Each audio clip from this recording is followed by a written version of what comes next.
이스라엘 사람들 결혼 풍습은 우리하고는 다릅니다. 그 사람들은 낮이 아니라 밤에 결혼식을 거행합니다. 신랑이 먼저 친구들과 함께 즐거운 시간을 가진 후에 오후가 되면 신부집을 향해서 출발합니다. 그러면 시간관념이 그다지 엄격하지 않은 때이기 때문에 언제 도착할지는 모릅니다. 저녁녘이 될 수도 있고 밤중이 될 수도 있습니다. 근데 일단 신랑 일행이 이제 도착하면 그때부터 잔치가 시작됩니다. 그런데 그 잔치에 참여하려면 등을 하나씩 준비를 해서 가야 됩니다. 우리는 결혼식장 가려면 뭘 꼭 준비를 해야 되지요? 중요한데요. 봉투를 하나씩 가지고 가야 되죠. 근데 그 사람들은 그게 아니고 등을 하나씩 가져가야 됩니다. 그래서 그 등으로 신랑 일행을 영접도 하고 열을 지어서 빙빙 돌면서 춤을 출 때도 등을 들고 있어야 됩니다. 잔치가 밤에 거행되는 것이기 때문에 그렇습니다. 예수님께서 이 혼인잔치 이 풍습을 쭉 말씀을 하면서 강조하려고 하는 것이 무엇일까요? 짧지도 않은 말씀인데 이걸 쭉 하면서 예수님이 말하고자 하는 바가 무엇일까요? 그것은 주님의 재림은 확실하다 하는 것입니다. 신랑이 오는 것은 확실했습니다. 왜냐하면 신랑이 오는 것은 처녀들의 어떤 조건에 영향을 받지 않고 신랑 자신이 주도권을 가지고 오는 것이기 때문에 신랑이 오는 것은 확실했습니다.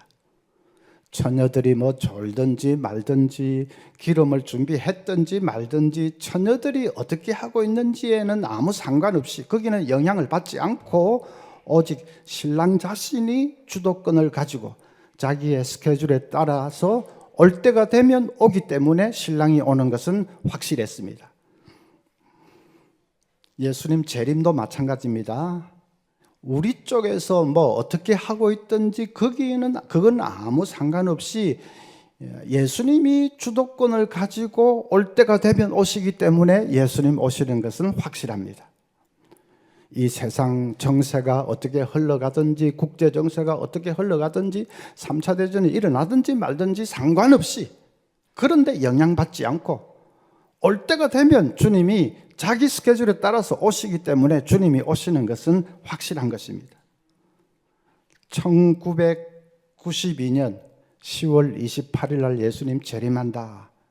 여러분 기억하시는 분 기억하실 겁니다. 이장님 일파 시한부 종말론자들이 떠들썩하게 그때 아주 사회 문제까지 됐습니다. 그래도 뭐 그냥 지나갔죠. 또 프랑스의 유명한 점성가 노스트라다무스가 이제 20세기에서 21세기 넘어갈 때 그때 지구 종말이 된다.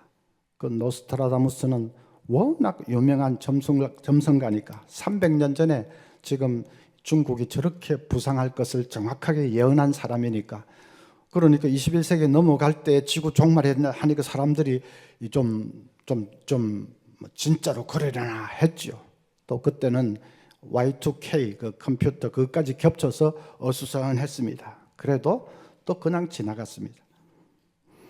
최근에는 2017년 9월 17일 날 다니엘의 71회가 끝나는 날이기 때문에 예수님이 재림하신다 하는 것이 인터넷을 뜨겁게 달구었습니다. 그것도 그냥 지나갔습니다.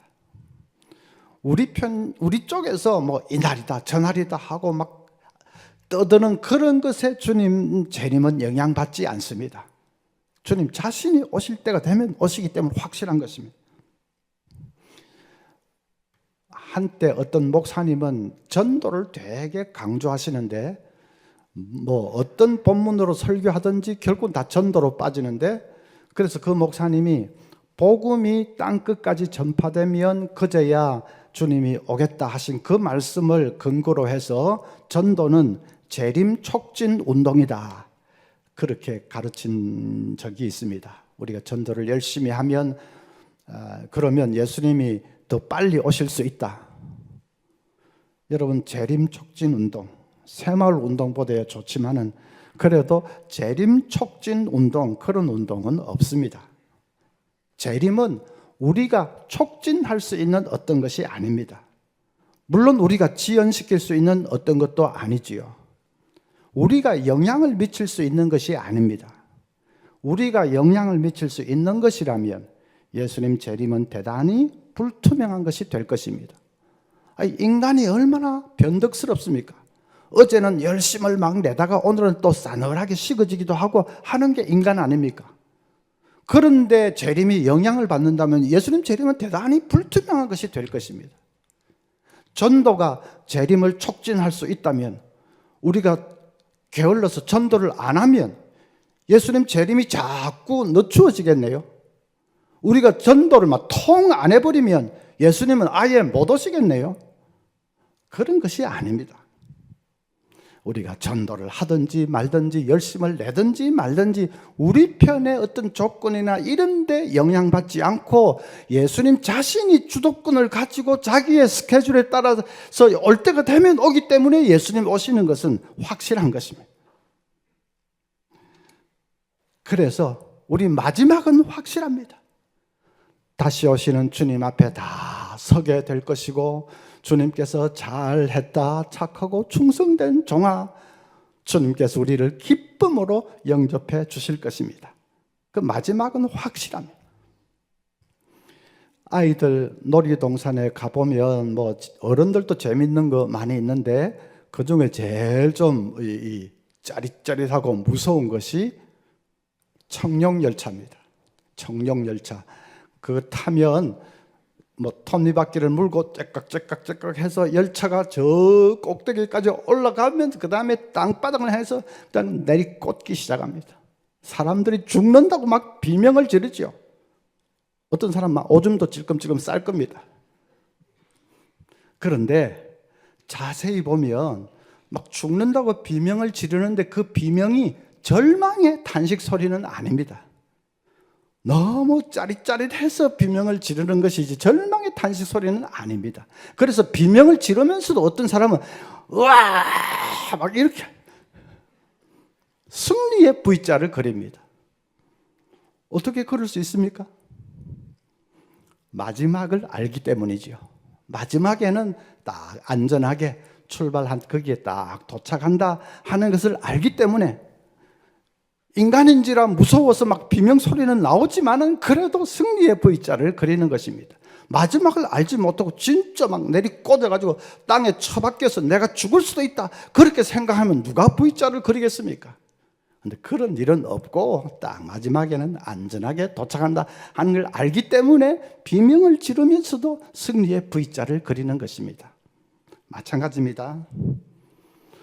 우리가 살면서 뭐 여러 가지 우여곡절을 만나기도 하고 시련을 당하기도 하고 암에 걸리기도 하고 사업이 망하기도 하고 온갖 일을 당해도 우리의 마지막은 딱 하나입니다. 주님 앞에 서서 영광의 면류관을 받게 될 것입니다. 재림하시는 그 주님을 우리가 만나게 될 것입니다.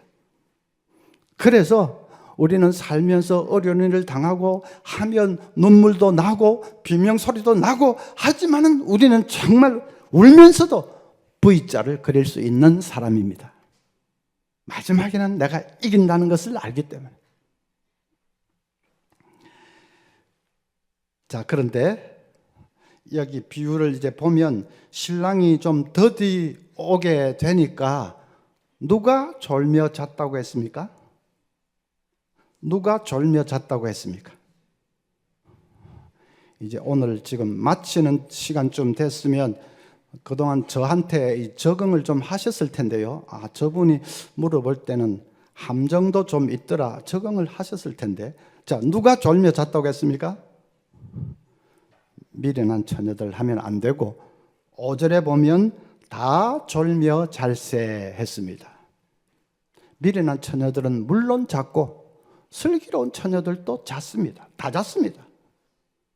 그런데 이상한 것은 신랑이 와서 처녀들이 잔 것에 대해서 아무런 책망을 하지 않은 것입니다. 책망할 만한데, 야 너희들 깨서 나를 기다려야지 왜 잤느냐 할 만한데 신랑이 전혀 그렇게 책망하지 않습니다. 그것은 신랑은 처녀들에게는 휴식도 필요하다는 것을 안다는 뜻입니다. 신랑을 기다린다고 해서 눈이 벌게 가지고 꼭 밤샘을 해야 될 그런 필요는 없습니다. 눈을 좀 붙이고 약간 쉬다가 신랑이 왔다 하면 벌떡 일어나서 영접하면 됩니다. 마찬가지입니다. 우리가 예수님 재림을 기다린다고 해서 밤낮 하늘만 바라보며 이상한 구름만 하나 떠도 아이고 주님 오시는가 하고 하늘만 바라보며 살아야 된다, 그런 것은 아닙니다. 직장인은 열심히 직장생활 해야 되고 학생은 공부도 열심히 해야 되고, 예수님 재림이 임박했는데 직장이 무슨 필요 있냐, 다 때려치우고 사표 내고, 공부는 무슨 공부 다 중퇴해버리고, 그리고 재산 다 모아가지고 어느 산속 그 기도원에 모여라, 그래야 예수님 재림하실 때 휴거 당할 수 있다. 누가 그럽니까? 이단이지요. 그렇게 말하는 그게 이단이지요. 그래 재산 다 모아가지고 그래 산속에 갔더니 그 재산 어디로 갑니까? 이단 교주 그 호주머니로 다 들어가죠. 그리고 먹고 튀어버립니다. 먹튀입니다. 먹튀. 성경은 전혀 그렇게 말하지 않습니다. 오히려 직장생활도 열심히 하고 공부도 열심히 하고 그러면서 믿음 생활 잘 하다가 주님 오시면 맞으면 되는 거지, 주님 기다린다고 해서 다 때려치우고 하늘만 보고 살아라, 성경은 그렇게 말하지 않습니다. 자, 그래서 슬기로운 처녀, 미련한 처녀들 다 졸며 잤는데 신랑은 거기에 대해서 책망하지 않았는데, 그런데 자세히 보면 다 잤지만은 잠의 성격은 다릅니다. 다 같이 잤지만은 잠의 성격이 다릅니다. 슬기로운 처녀들은 아주 기쁘고 행복한 잠을 잤습니다. 신랑이 오면 그때부터 얼마나 즐거운 잔치가 베풀어질까 생각하니까 기분이 너무 좋습니다. 기름 보니까 기름도 넉넉하고, 그래 잠시 눈을 붙이자, 그랬다고 신랑이 왔다 하면 일어나서 그 영접하면 되니까, 그래서 그 생각을 하면서 기쁘고 행복한 잠을 잤습니다. 그런데 미련한 처녀들의 잠은 다릅니다. 그 사람들은 아주 지루하고 따분한 잠을 잤습니다. 왜냐하면 이 미련한 처녀들에게는 신랑이 반드시 온다는 데 대해서 확신이 없었습니다. 기름을 준비하지 않은 것을 보면 그걸 알 수 있습니다. 신랑이 온다는 확신이 있었다면 왜 기름을 챙겨볼 생각을 안 했겠습니까? 신랑은 분명히 오는데, 그럼 조금 늦어질 수는 있는데 내 이 기름으로 충분할까? 그렇게 왜 기름을 챙겨볼 생각을 안 했겠습니까? 기름 챙겨볼 생각을 안 했다는 것은 그들에게는 신랑이 온다는 데 대해서 확신이 없었다는 뜻입니다. 확신이 없이 기다리려고 하니까 그것처럼 지루하고 따분한 것이 없습니다.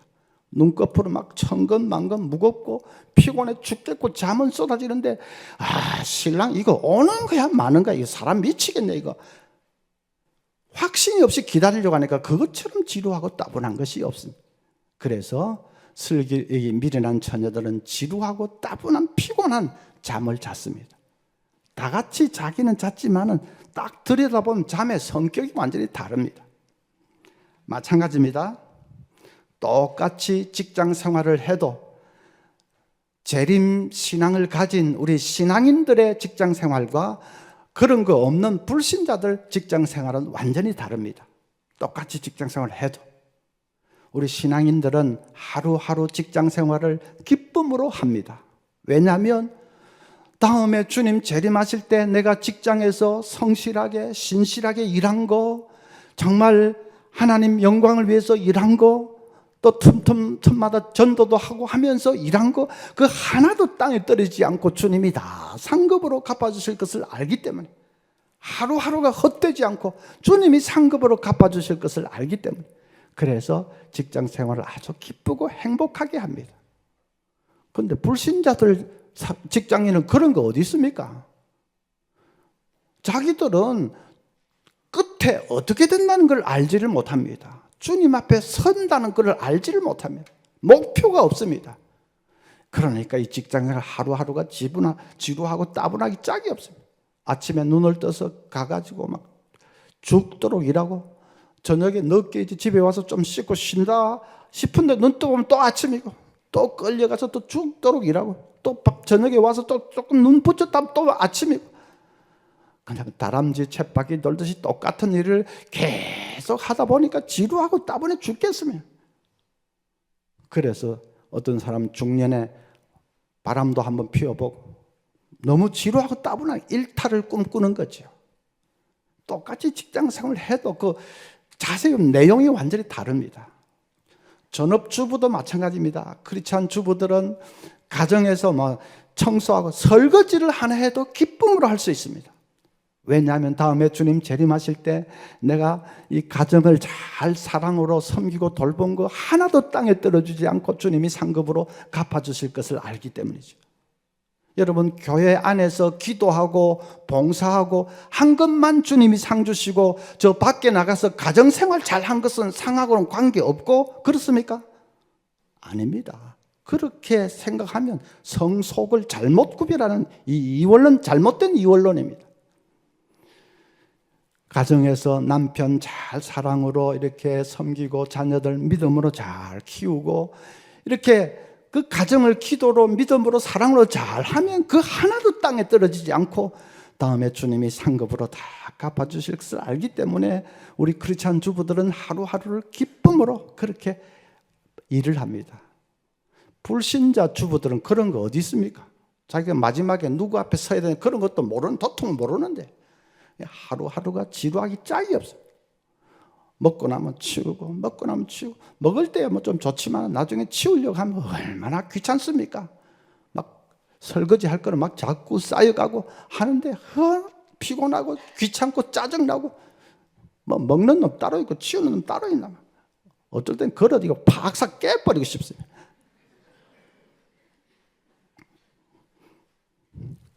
똑같이 가정을 돌봐도 완전히 다릅니다. 자, 그래서 우리가 주님 앞에 선다 하는 이 재림의 신앙을 가지는 것이 그렇게 이제 다릅니다. 아마 조금 의문이 드는 분들이 계실 겁니다.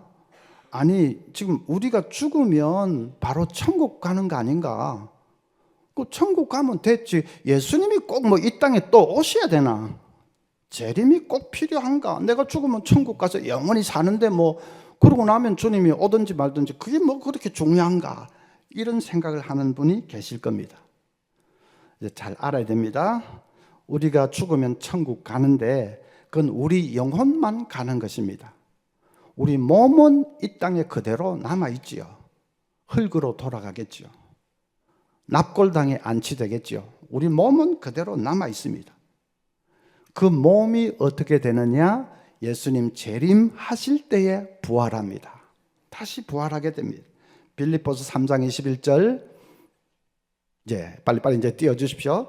그는 만물을 자기에게 복종하게 하실 수 있는 자의 역사로 우리의 낮은 몸을 자기 영광의 몸의 형체와 같이 변하게 하시리라. 우리 몸이 예수님이 부활하셨을 때의 몸처럼 변화된다는 말이죠. 예수님 부활하시고 나서는 다시는 아프지도 않고 병들지도 죽지도 않는 불멸의 몸이 되셨습니다. 문을 닫아 걸고 있어도 쑥쑥 들어올 수 있는 시공을 초월해버리는 능력의 몸이 되셨습니다. 다음에 예수님 재림하면 우리 몸도 그렇게 부활하게 된다는 말이죠. 우리 몸이 변화될 뿐 아니라 이 세상도 완전히 변화됩니다. 베드로후서 3장 10절, 그러나 주의 날이 도둑같이 오리니 그날에는 하늘이 큰 소리로 떠나가고 물질이 뜨거운 불에 풀어지고 땅과 그 중에 있는 모든 일이 드러나리로다. 지금 이 세상은 죄에 찌들어 있는 이 세상인데 예수님 재림하시는 그 순간에 이 찌들어 있는 이 세상에 막 물질들이 분자와 분자, 원자 그걸 연결하는 고리까지 다 뜨거운 불에 불타서 없어져 버리고, 그리고 순식간에 새로운 세상으로 변화되게 된다 하는 것입니다. 그건 무에서부터 이렇게 되는 것이 아니라 지금 있는 이 세상이 완전히 불타 없어지면서 재창조되는 것입니다. 하여튼 새로운 세상이 된다. 그것을 성경은 새하늘과 새 땅이라 그렇게 말했습니다. 새하늘 새 땅으로 온 우주가 변화되게 됩니다. 여러분 애들 그 만화 영화 애니메이션 보면 뭐 겨울왕국 이런 거 보면 세상이 마법에 걸려가지고 완전히 암흑천지고 얼음이 막 뒤덮여 있고 죽음이 그냥 가득하고 그런 세상이었는데 영화 마지막이 되면 마법이 풀리면서 얼음이 샥 녹아서 없어지고 순식간에 또 빛이 쫙 비치고 그냥 잎이 돋고 꽃이 피고 환하게 세상이 이제 바뀌죠. 그러면 애들 영화인데도 그 순간에 어른들도 막 마음이 뭐 감동이 돼서 박수를 꽉 칩니다. 꼭 예수님 재림하실 때 꼭 그렇게 될 것입니다. 고린도전서 15장 51절부터 보라 내가 너희에게 비밀을 말하노니 우리가 다 잠잘 것이 아니요 마지막 나팔에 재림 나팔에 순식간에 호련히 다 변화되리니 나팔 소리가 나매 죽은 자들이 썩지 아니할 것으로 다시 살아나고 우리도 변화되리라. 우리 몸도 변화되고 온 세상도 새하늘 새 땅으로 바뀌게 된다. 그런 말씀이죠. 이제 복습을 해보겠습니다. 복습을 해봅시다. 우리는 죽으면 바로 천국에 갑니다. 그런데 그거는 우리 영혼만 가는 것입니다. 몸은 이 땅에 그대로 남아서 흙으로 돌아갑니다. 그런데 그 몸이 중요합니다. 몸이 없으면 그러면 천국에 가는 것은 우리 절반만 가는 것입니다. 어떻게 좀 엄밀하게 말하면 그건 진정한 나라고는 말할 수 없습니다. 절반의 나일 뿐입니다. 몸이 중요합니다. 몸이 있어야 진정한 나라고 할 수 있습니다.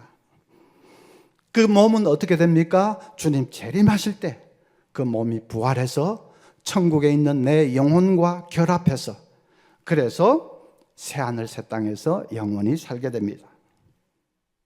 그거는 불신자도 마찬가지입니다. 불신자도 죽으면 지옥 가는데 그건 자기들 영혼만 가는 것입니다. 불신자 몸도 그대로 여기 땅에 남아있지요. 예수님 재림하실 때 그 몸도 일어나서 지옥에 있는 영혼과 결합해서 그래서 영원한 이제 형벌의 장소로 던져지게 되는데 성경은 그것을 불못이라고 그렇게 말했습니다. 요한계시록 20장 13절부터 바다가 그 가운데서 죽은 자들을 내주고 또 사망과 음부도 그 가운데서 죽은 자들을 내주매 각 사람이 자기의 행위대로 심판을 받고 사망과 음부도 불못에 던져지니 이것은 둘째 사망 곧 불못이라. 자, 종합을 해보면 영혼만 가는 곳이 신자는 천국이고 불신자는 지옥이고 몸까지도 가는 곳이 신자는 새하늘과 새 땅이고 불신자는 불못 혹은 유황불못입니다. 자, 그렇게 보면 우리는 천국을 최고의 복으로 치는데 그러나 그 천국의 복도 새하늘 새 땅에서 누리는 복에 비하면 세 발의 피입니다. 우선에 천국은 우리 절반만 가는 것입니다. 그렇죠? 그런데 새하늘 새 땅은 이제 온전한 내가 가서 누리는 것이니까 거기서부터 차이가 많이 나죠. 그리고 또 천국에 우리가 머무르는 기간은 한시적입니다. 제한이 되어 있습니다. 예수님 재림하실 때까지만 내 영혼이 천국에 머무릅니다. 지금 내가 죽으면 바로 영혼은 천국 가는데 근데 예수님이 10년 후에 재림하시면 내 영혼은 10년 동안만 천국에 있는 것입니다.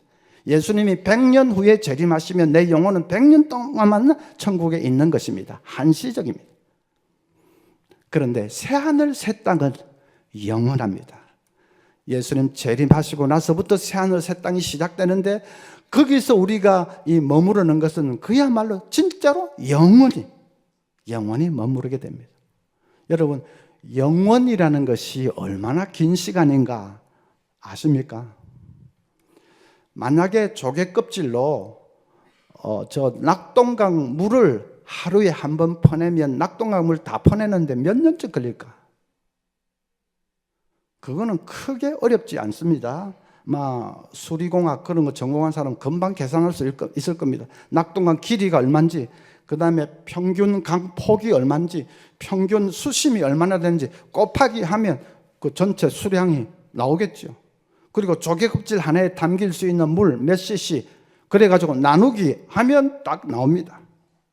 뭐 제가 계산은 안 해봤지만은 아마 한 수만 년 걸릴지 모릅니다. 하루에 한 번 퍼니까. 조개 껍질로 하루에 한 번 태평양 바닷물을 퍼내면 태평양 바닷물 다 퍼내는데 몇 년쯤 걸릴까? 그거는 뭐 만 년으로 되는 게 아니라 억년으로도 한 수십억 년은 걸릴지 모릅니다. 태평양 바닷물. 조개 껍질로 태평양, 대서양, 인도양, 뭐 북극, 남극해 지구상에 있는 바닷물을 다 퍼낸다면 하루에 한 번 해서 그 얼마나 걸릴까? 그거는 뭐 몇 억년으로도 될 것도 아니고 아마 조년, 발음이 좀 이상한데, 예. 그래서 그렇게 하지 말고 몇백억 년 걸릴지 모릅니다. 몇천억 년 걸릴지 모릅니다. 몇천억 년 걸려서 지구상 바닷물을 다 퍼낸다 해도 영원은 아직 시작도 하지 않았습니다. 몇천억 년 걸려서 막 지구상의 바닷물을 다 퍼낸다고 해도 영원은 아직 시작도 안 했다는 거예요. 그게 영원이라는 것입니다. 주님 재림하시면 우리는 새하늘 새 땅에서 그렇게 영원히 살게 될 것입니다. 뭐 하며 사는고 그게 좀 궁금하시죠? 뭐 오래 산다고만 좋은 거냐, 뭐 하며 사는지가 중요하지 뭐 그러시겠죠? 새하늘 새 땅의 별들을 관리하고 다스리면서 살게 됩니다. 여러분이 에덴 동산을 생각하면 됩니다. 에덴 동산에서 하나님이 그 좋은 동산 관리하는 일을 아담 하와에게 다 맡겼지 않습니까? 아담 하와는 그 동식물들을 잘 관리하고 도와주고 조화롭게 번창할 수 있도록 열심히 청지기 이 사명을 아주 열심히 돌보면서 아마 뭐 매일매일 신바람이 났을 겁니다. 죄만 짓지 않았다면 그렇게 해서 그 에덴 동산에서 영원히 사는 건데 죄를 지어서 그냥 쫓겨나고 말았습니다. 그런데 이제 예수님 재림하시면 새하늘 새 땅이 온 우주가 새롭게 될 때에 우리는 아담 하와가 에덴 동산에서 했던 일 비슷하게 행성들, 별들을 관리하며 그들을 돌보며 번창할 수 있도록 그렇게 잘 그 일을 하게 될 것입니다. 누가복음 19장 17절에 보면 주인이 이르되 잘하였도다 착한 종이여 내가 지극히 작은 것에 충성하였으니 10고을 권세를 차지하라. 여기 어떤 사람에게 10고을 권세를 주고 어떤 사람에게는 5고을 권세를 주고, 근데 그 고을이라는 단어를 별로도 번역을 할 수 있다. 신약학자들 중에는 그렇게 말하는 사람이 있습니다. 어떤 사람은 10개의 이 항성들 별을 다스리고 어떤 사람은 5개의 별을 다스리고, 그때는 뭐 별과 별 사이를 이동하는데 시간이 걸리지도 않습니다. 우리 몸이 시공을 초월한 그런 이 능력의 몸으로 변해 있기 때문에 그냥 순식간에 이동하면서 그렇게 하게 될 것입니다. 에이 그래 봤자 뭐 일한다는 말이네. 나는 일이라는 하면 딱 질색인데 이 세상에서도 일하고 뭐 새하늘 새 땅에서도 일해야 되나? 이 세상에서 지금 우리가 일하는 것은 어떻게 보면 죄로 말미암아서 저주의 결과지요. 그래서 이마에 땀이 나야 되고 가시와 엉겅퀴가 나고 이 벌받은 결과입니다. 그런데 새하늘 새 땅에서 일은 전혀 다릅니다. 그건 그때는 죄가 하나도 없고 우리도 완전하게 변화됐고, 그러니까 진짜 하나님 영광을 위해서 우리의 창의력과 열정이나 뭐 이런 걸 최대한도로 발휘해서 마음껏 신바람 나게 일할 수 있습니다. 제가 은퇴해 보니까 일이 하나도 없으면 무조건 쉬는 그것도 예상일이 아닙니다. 그런데 일이 있다는 게 얼마나 좋은지 모릅니다. 새하늘 새 땅에는 그렇게 신바람 나게 일하면서 살게 됩니다. 그러다가 휴식 시간이 되면 베토벤이 직접 지휘하는 웅장한 오케스트라를 들으면서 황홀해 할지 모릅니다. 베토벤이 구원받은 사람이라면 새하늘 새 땅이 분명히 있겠지요. 그럼 직접 지휘하는 그 오케스트라를 들으면서 또 그때는 우리의 예술성과 미적 감각 이런까지 완벽하게 부활하기 때문에 정말 황홀에 빠지면서 감상하고 아마 그러겠죠. 제가 아무리 이렇게 설명하는 것보다 좀 완전히 실감나게 제가 말씀을 드리겠습니다. 천국에 골프가 있을까 없을까? 어떤 목사님은 저도 잘 모르겠습니다. 안 가봐서. 그러는데 아니 목사님이 돼가지고 그걸 모르면 됩니까? 제가 확실하게 대답해 드리지요. 천국에는 골프가 없습니다. 왜냐하면 거기는 몸이 없기 때문에. 영혼만 있는데 영혼이 무슨 운동을 합니까? 그래서 천국에는 골프가 없습니다. 그런데 새하늘과 새 땅에는 있을 수도 있습니다. 제가 새하늘 새 땅에는 있다고 하지 않았습니다. 있을 수도 있다. 저도 조금 빠져나갈 구멍은 만들어 놔야지. 예. 충분히 그럴 수 있습니다. 거기는 몸이 있기 때문에. 이사야 65장 17절부터 보라 내가 새 하늘과 새 땅을 창조하나니 이전 것은 기억되거나 마음에 생각나지 아니할 것이라. 너희는 나의 창조하는 것으로 말미암아 영원히 기뻐하며 즐거워할지니라. 우리에게 영원한 기쁨과 즐거움을 주시기 위해서 새하늘 새 땅을 창조하셨다고 했는데 그러면 거기에 뭐 스포츠다 이런 것도 얼마든지 있을 수 있는 거죠. 천국에 애완견은 있을까 없을까? 이제는 여러분이 눈치로 점점 때려잡을 수 있습니다.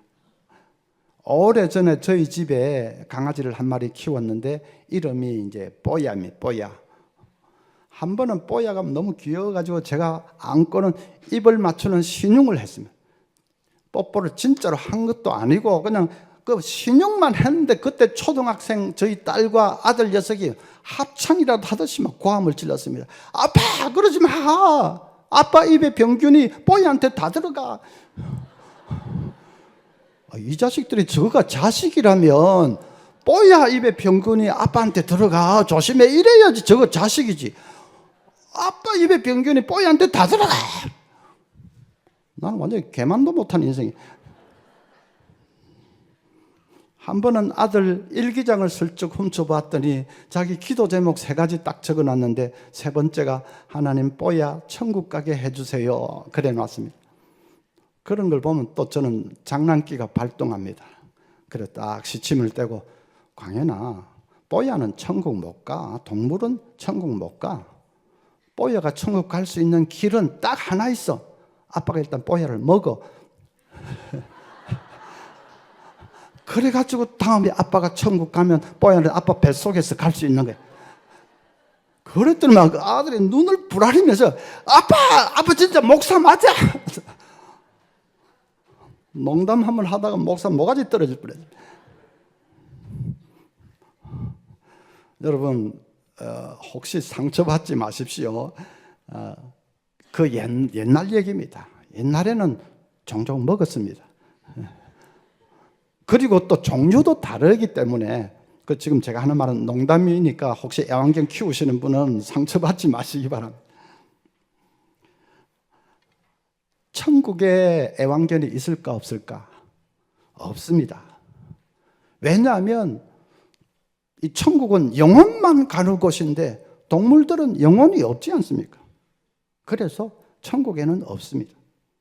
그런데 새하늘 새 땅에는 있을 수도 있습니다. 왜냐하면 거기는 몸이 있기 때문에. 몸이 있기 때문에. 이사야 11장 6절부터 그때에 이리가 어린 양과 함께 살며 표범이 어린 염소와 함께 누우며 송아지와 어린 사자와 살찐 짐승이 함께 있어 어린 아기에게 끌리며 암소와 곰이 함께 먹으며 그것들의 새끼가 함께 엎드리며 사자가 소처럼 풀을 먹을 것이며 젖먹는 아기가 독사의 구멍에서 장난하며 젖된 어린 아기가 독사의 굴에 손을 넣을 것이라. 이사야 선지자가 새하늘 새 땅의 그 찬란한 비전을 바라보면서 쭉 읊었는데 이게 온갖 동물들 다 나오지 않습니까? 이게 단순히 무슨 문학적인 표현이다, 수사적인 표현, 그렇게는 생각되지 않습니다. 그렇게 생각하기에는 표현이 너무 구체적이고 사실적입니다. 그리고 우리가 생각해봐도 새하늘 새 땅의 그 완성된 너무나도 좋은 그곳에 동물도 없고 식물도 없고 나무도 없고 인간들만 덩그렇게 살아가고 있다. 그렇게는 생각되지 않습니다. 그래서 다 있는 거지요. 그 새하늘 새 땅에서 우리는 그 모든 만물들을 관리하고 다스리면서 그걸 성경에서는 왕노릇하게 된다, 그렇게 표현을 했습니다. 왕노릇하면서 주님과 함께 우리는 영원히 살게 될 것입니다. C.S. 루이스는 그때 우리가 누릴 복을 이렇게 말했습니다. 하나님은 아무리 연약하고 더러운 인간이라도 남신과 여신으로 만드실 것입니다. 지금으로서는 도무지 상상할 수 없을 만큼 힘과 기쁨과 지혜와 사랑으로 약동하는 눈부시게 빛나는 불멸의 존재로 만드실 것입니다. 그분 자신의 다함없는 능력과 즐거움과 선함을 완벽하게 반사하는 티 없이 맑은 거울로 만드실 것입니다. 우리가 그렇게 될 것입니다. 하나님의 영광을 그대로 반사하는 티 없이 맑은 거울처럼 될 것입니다. 우리가 다 남신과 여신처럼 될 것입니다. 예수님은 그 복을 한마디로 이렇게 표현했습니다. 그때 의인들은 자기 아버지 나라에서 해와 같이 빛나리라. 마태복음 13장 43절. 자, 그러면 어떤 사람은 또 의문이 생길 겁니다. 그러면 앞으로는 천국에서 영원히 산다고 말하면 안 됩니까? 천국에서 영원히 산다고 말하면 틀린 겁니까? 그런 의문이 생길 겁니다. 그렇게 말해도 됩니다. 왜냐하면 천국의 그 복과 새하늘 새 땅의 복은 세트처럼 딱 묶여져 있습니다. 뗄 수 없이 묶여져 있습니다. 그래서 이 땅에서 잘 믿어서 이제 죽어서 영혼이 천국에 갔는데 몸은 새하늘 새 땅에 못 들어갔다, 그런 일은 있을 수가 없습니다. 영혼이 천국에 가면 그 다음에 예수님 재림하실 때 몸이 새하늘 새 땅에서 부활하는 것은 자동으로 되는 거예요. 자동으로. 그 두 가지는 하나로 뗄 수 없이 딱 묶여져 있는 축복입니다. 그러니까 천국에서 영원히 산다고 말해도 됩니다. 천국에서 영원히 산다 하지만 사실은 괄호 안에 새하늘 새 땅에서 영원히 산다, 그 포함되어 있는 거지요. 근데 그것까지 다 말하려고 한 말이 너무 길기 때문에 간단하게 줄여서 천국에서 영원히 삽니다 해도 되고, 그러면 그 속에는 새하늘 새 땅 다 포함되어 있는 거니까 그렇게 해도 됩니다. 저도 앞으로 계속해서 천국에서 영원히 삽니다 그렇게 말할 겁니다. 그렇게 말해도 되는데, 그러나 알고는 있어야 됩니다. 새하늘 새 땅의 복이 천국의 복하고 비교도 할 수 없이 더 큰 새하늘과 새 땅의 복이 그 뒤에 기다리고 있다는 것을 알고는 있어야 되죠. 아니, 은퇴하거나 그 연금의 혜택이 뭔지 그거는 꼼꼼하게 챙기면서 연금 그런 거하고는 비교도 할 수 없이 나의 마지막 그 이후 천국과 새하늘 복, 그건 비교도 할 수 없이 중요한 복인데 그거에 대해서는 잘 모르고 기껏 안다는 것은 천국밖에 모르고 그러면 안 되는 거죠.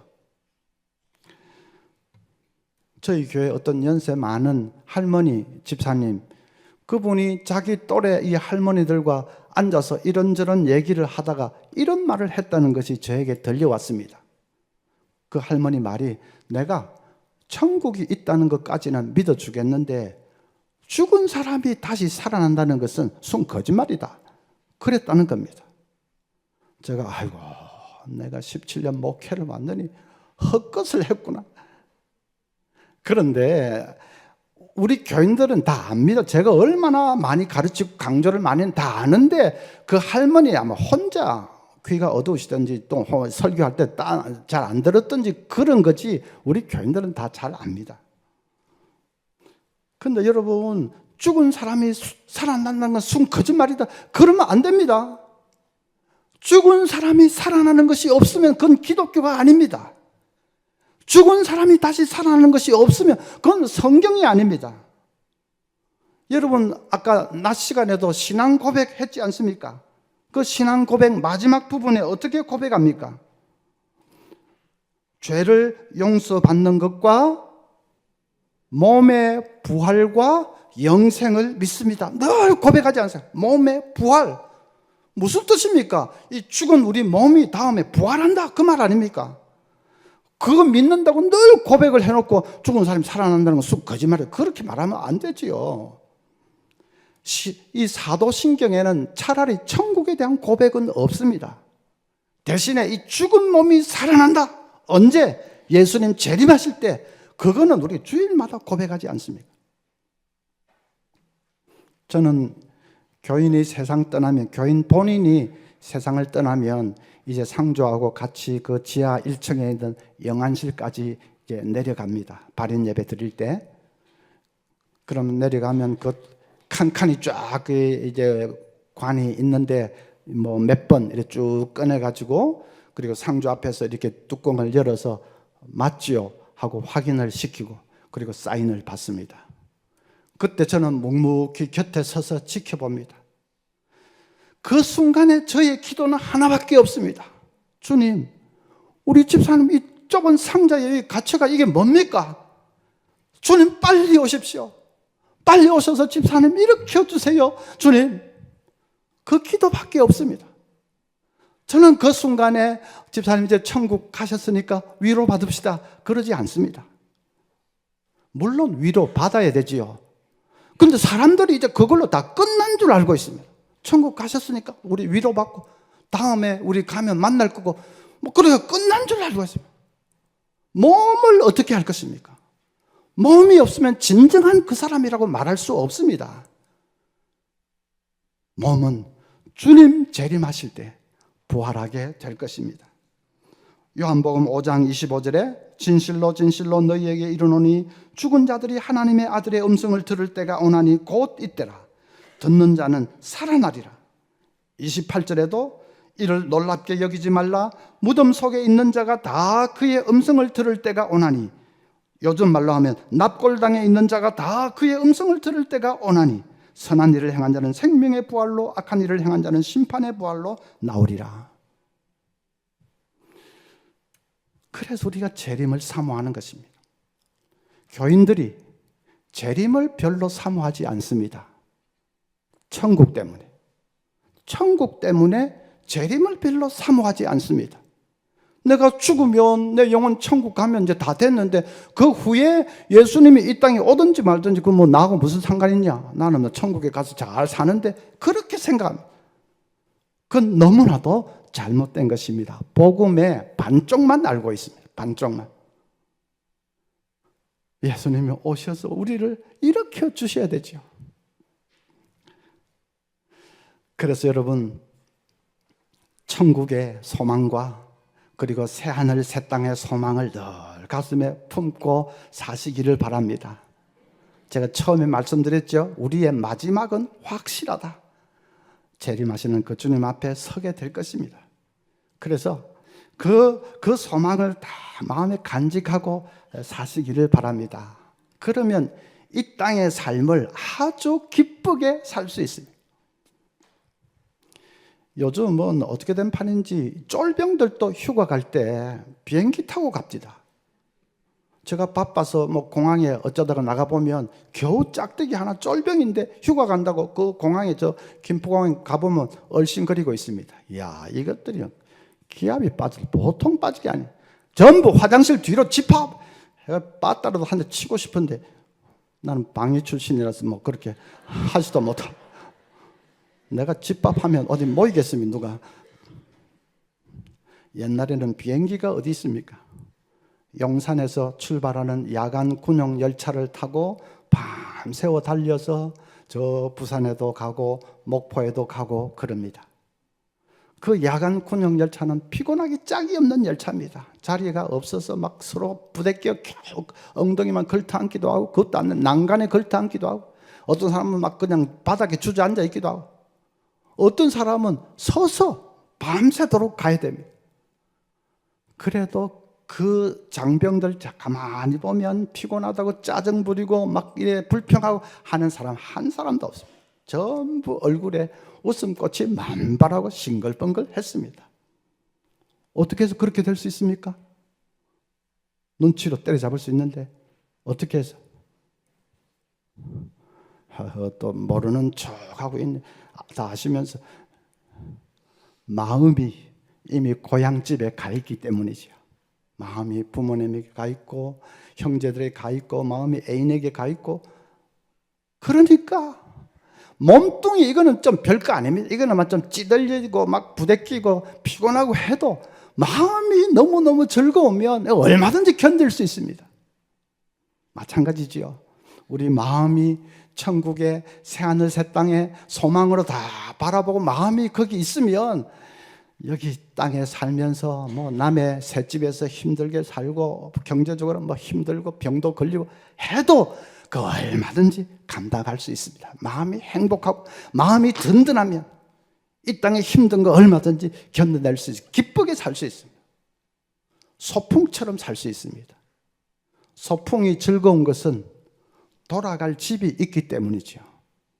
돌아갈 집도 없이 막 들판에서 영원히 있으라면 그게 방랑자고 노숙자고 그렇지, 그게 무슨 소풍입니까? 영원히 그게 있으라. 돌아갈 집이 있기 때문에 하루 이렇게 밖에 나들이 하는 게 그게 즐거운 거죠. 마찬가지입니다. 우리에게는 돌아갈 집이 있습니다. 있어도 보통 있는 게 아닙니다. 그래서 이 땅의 삶을 소풍처럼 즐겁게 살 수 있습니다. 그리고 실패와 고난과 시련을 당해도 그 얼마든지 이겨나갈 힘을 얻을 수가 있습니다. 어떤 집사님이 완전히 사업이 망했다, 낙심하고 있다는 소리를 듣고 목사님이 신방을 달려갔습니다. 그래서 이제 식구들 모아놓고 간절하게 예배를 드렸습니다. 예배 마치고 나니까 그 집사님이 나지막한 소리로, 목사님, 천국이 정말 있습니까? 그래서 목사님이, 집사님, 저의 말을 들으려고 하지 말고 성경을 보세요. 집사님도 성경은 하나님 말씀인 거 믿지 않습니까? 성경을 보세요. 그래서 둘이 성경을 펴서 요한복음 14장, 내 아버지 집에 거할 곳이 많도다. 내가 처소를 예배하러 간다. 가서 예배하면 다시 와서 너희를 나 있는 곳으로 영접하리라. 그 14장 말씀도 보고, 또 요한계시록 말씀도 보고, 또 새 예루살렘 그 모습 요한계시록 21장 22장 그것도 같이 읽고 손으로 짚어가면서 성경을 보십시오. 다 그러고 나니까 그 집사님이 눈물을 흘리면서 말했습니다. 목사님, 감사합니다. 그렇다면 제가 밑바닥부터 다시 한번 시작해 보겠습니다. 다음에 천국에 가면 오늘의 이 쓰라린 실패도 하나의 추억이 되겠지요. 그렇게 얘기를 했다는 것입니다. 진짜 천국 소망이 분명하면 이 땅에 아무리 쓰라린 시련이라도 그냥 낙심하고 절망하고 그렇게까지는 하지 않습니다. 그래, 한번 버텨보자. 결국 다 지나가는 것이다. 아무리 힘들어도 결국은 지나가는 것이고 마침내 우리는 천국에 이르게 될 것입니다. 그러면 그것도 하나의 추억거리가 될 것입니다. 영원에 비하면 이 땅의 삶은 그저 점 같을 뿐입니다. 그렇지 않습니까? 제가 수천억 년 걸려서 바닷물 다 퍼내도 영원은 시작도 하지 않았다 했지 않습니까? 그 영원한 세월을 우리가 왕노릇하면서 주님과 함께 사는 그런 영원의 관점에서 보면 이 땅에서 100년 산다 해도 그거는 하나의 점과 같을 뿐입니다. 그런데 뭐 그 가운데 또 시련을 당한 그 기간은 아무리 시련이 막 10년이 계속되고 20년 계속 해봤자 결국은 다 지나가는 것입니다. 지나가고 우리는 영원한 천국 새하늘 새 땅의 복을 누리게 될 것입니다. 그래서 그거 생각하면 얼마든지 감당할 수 있습니다. 어떤 여자 집사님이 뉴욕에 사는 교포 이 집사님이 심장 수술을 하게 됐습니다. 수술 결과를 장담할 수 없는 그런 대수술을 하게 되었습니다. 그 집사님이 이게 수술하다가 그냥 천국 갈 수도 있겠다 하는 생각을 했는데, 근데 워낙 신앙이 좋은 분입니다. 수술실 들어가기 전에 집사님 이렇게 기도했습니다. 하나님, 이 세상에 소풍 나와서 잘 살았습니다. 한 남자를 만나 죽도록 사랑도 했고 자녀들 키우며 행복하게 살았습니다. 이제 소풍 다 마치고 집으로 돌아갑니다. 만약 이 땅에서 다시 깨어난다면 이전보다 더 뜨겁게 하나님 나라를 위해 살겠습니다. 그리고 수술실에 들어갔습니다. 수술이 성공적으로 잘 맞춰서 그 집사님이 깨어났습니다. 그리고 자기가 소원 기도한 그대로 이전보다도 더 뜨겁게 하나님 나라를 위해서 열심히 섬기며 살았다고 합니다. 천국 소망이 분명한 사람은 그렇습니다. 소풍 즐겁게 살다가 하나님 부르시면 이제 마치고 집으로 돌아가겠습니다. 그래도 또 하나님 뜻이 조금 더 남아있으라 한다면 또 주님 사랑하고 열심히 섬기면서 살겠습니다. 그럼 두려운 것이 없는 거죠. 어떤 젊은 부인이 아기를 낳았는데 가족들이 전부 좋아하는데 그중에서 시어머니가 너무 좋아하십니다. 좋아하다가 어느 순간부터 이 시어머니가 어린 아기에게, 손자 그 어린 아기에게 자기 젖을 물리기 시작합니다. 아기가 아무리 좋아도 할머니가 자기 젖을 물리는 거는 그건 좀 아니지 않습니까? 며느리가 아이고 얼마나 좋으면 저럴까 해서 얼마 저러다가 말겠지 싶어서 그냥 내버려 두었습니다. 그런데 많은 게 아니라 계속 그럽니다. 그러니까 이 며느리는 너무 스트레스가 됐습니다. 시어머니에게 하지 마세요 말은 못하겠고, 그런데 자꾸 저렇게 하면 안 되겠고, 너무 스트레스가 돼서 할 수 없이 정신과 의사를 찾아가서 한번 물어봤습니다. 지금 이러고 있는데 이런 경우는 어떻게 해야 됩니까? 의사가 간단하게 답을 말해 주었습니다. 걱정할 거 뭐 있습니까? 그냥 맛으로 승부하세요. 진짜 맞는 말 아닙니까? 맛만 있으면 뭐 걱정할 거 없지. 나중에 자동적으로 해결 다 되지. 교회도 맛이 있는 교회가 되면 걱정할 거 없습니다. 따로 크게 그래 안 해도 교인들이, 사람들이 몰려오게 되어 있습니다. 맛이 있는 공동체, 맛이 있는 교회가 되면 됩니다. 어떤 교회가 맛이 있는 교회입니까? 제가 첫날 저녁에 말씀드렸죠. 기도의 능력이 살아있는 교회. 기도 가운데 응답을 체험하고 살아계신 하나님을 만나고 하는 기도가 살아있는 교회. 그리고 매일매일 하나님의 인도를 체험하면서 사는 그 교회. 신앙생활이 허공에 붕 뜬 이런 게 아니고 매일매일 하나님의 인도해 주심을 체험하면서 하나님 체험을 하면서 사는 교회. 염려 다 내려놓고 대신에 감사와 기쁨이 넘치고, 그리고 천국 소망이 분명해서 세상의 시련의 비바람 겁내지 아니하고 돌아갈 집이 딱 기다리고 있으니까 천국 소망으로 그냥 기쁨으로 소풍처럼 사는 교회. 맛이 있는 교회입니다. 소문이 나면 주위 사람들이 모여들게 될 것입니다. 우리 부곡중앙교회가 이런 맛이 있고 향기가 있는 그런 공동체 교회가 되기를 간절히 소원합니다. 이제 혹시 땅에서 만나지 못하면 천국에서 다 만날 수 있기를 바랍니다. 한 사람도 탈락하지 않고 다 만날 수 있기를 바랍니다.